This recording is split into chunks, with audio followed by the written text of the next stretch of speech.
Hello my friends, today I am going to install STRONGFLEX Polyurethane bushings into these two control arms, and in this video I will show you how I'm going to do it. Share with you the main steps. So the job is in progress. At first, crack loose the connection to the subframe. Here it is, 90mm bolt, 80mm nut. Then you will be able to remove these arms from the wheel knuckle. This is the second arm here, 80mm nut, 90mm bolt and a spline connection on the wheel knuckle. So the arm is removed. Here you can see it. Once again you will need some spline drive bit here. Here are both control arms. Now I'm going to remove the original bushings from them and install new STRONGFLEX bushings into them as well. Here is the way I'm pressing out the original bushing from the control arm. I'm using some puller, 26mm socket, and the job is doable. Before to install the polyurethane bushings, it is mandatory to install the metal sleeve into the control arm.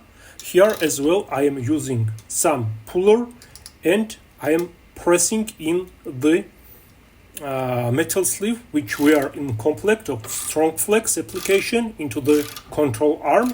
The job is not very easy, but it is doable as well.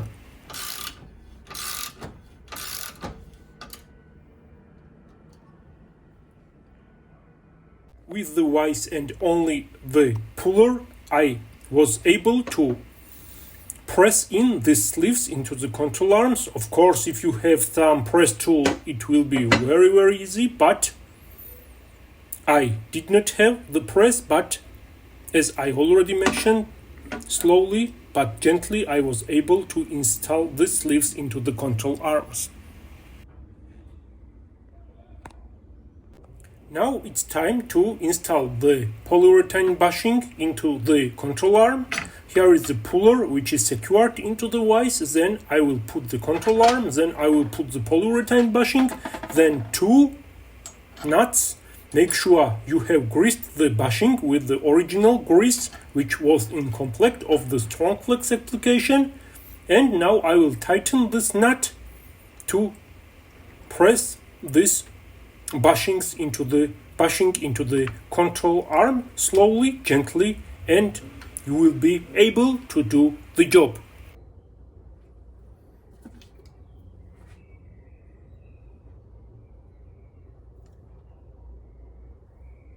So the job is in progress. Guys, it is very good if you own this type of Knipex pliers with soft jaws. It will not damage the bushing, but this plier will allow you to catch the right angle and press this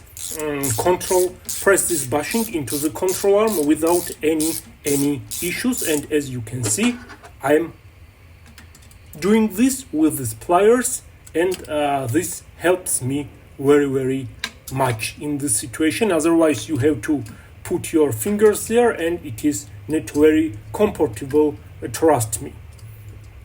If you will not catch the right angle, you may damage the polyurethane bushing. Here you can see that the bushing is pressed in already. Now I will remove this construction and show you how it looks. Here it is, the bushing is pressed and it is ready to install on the car.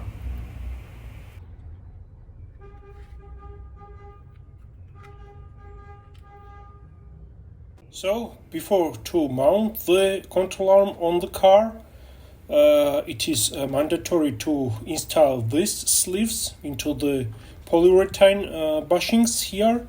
Just grease them, then use some mallet or rubber hammer and press them in. So as you can see here, the control arms are ready to be mounted on the car. Everything is installed on them with the proper way, and now I'm going to install them on the car as well. What can I say in additional? It was the job which requires some effort from you, but it is doable in overall if you will be smarter and slower. And friends, here the job is done. I have mounted control arms on my car. Here you can see the connections.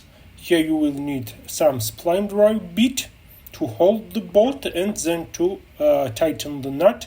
The torque moments here on the 4 connections are 70 Newton meters. On my car the bolts are M12, and as Mercedes VIS stands or told the torque moment is 70 Newton meters. Everything is tightened now. Just make sure to press the suspension and then tighten these bolts with the torque spec. Hope you enjoyed the video. It was enough informational. Thank you for watching, and catch you in the next episodes. Goodbye.